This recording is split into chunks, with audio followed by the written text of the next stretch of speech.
Hello guys, i-share ko sa inyo paano ako magluto ng paksiw na tulingan.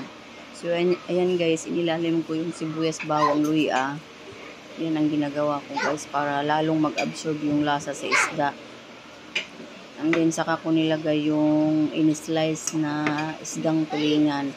Bali 3 piraso yan. In-slice ko rin siya ng tag-3 bawat isa.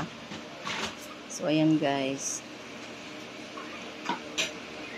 Pagpasensyahan nyo na yung aking kaldero dahil may pagkaluma na.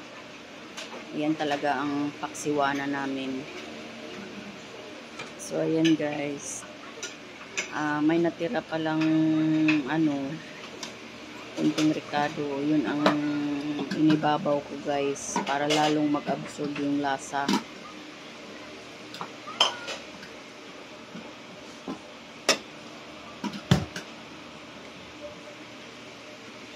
So ayan, siyempre di mawawala yung sili na green.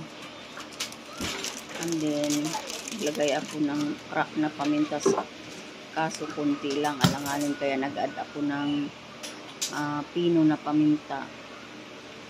So yung next, siyempre hindi mawawala yan sa ating mga lutuin sa tuwing tayo magluluto. And then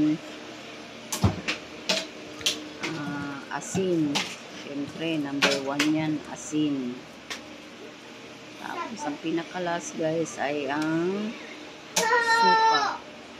Ayan, naglagay ako ng suka ko kunti lang. So depende pa rin yan sa inyo kung gaano kayo karami maglagay ng suka. Kasi bali ang pangluto lang talaga ng tulingan guys para sa akin ay suka lang, walang halong tubig yan. Depende pa rin yan sa inyo kung gaano karami ang ilalagay nyo. So nag-add ako dyan dahil nakuntian ko paglagay. So ayan guys.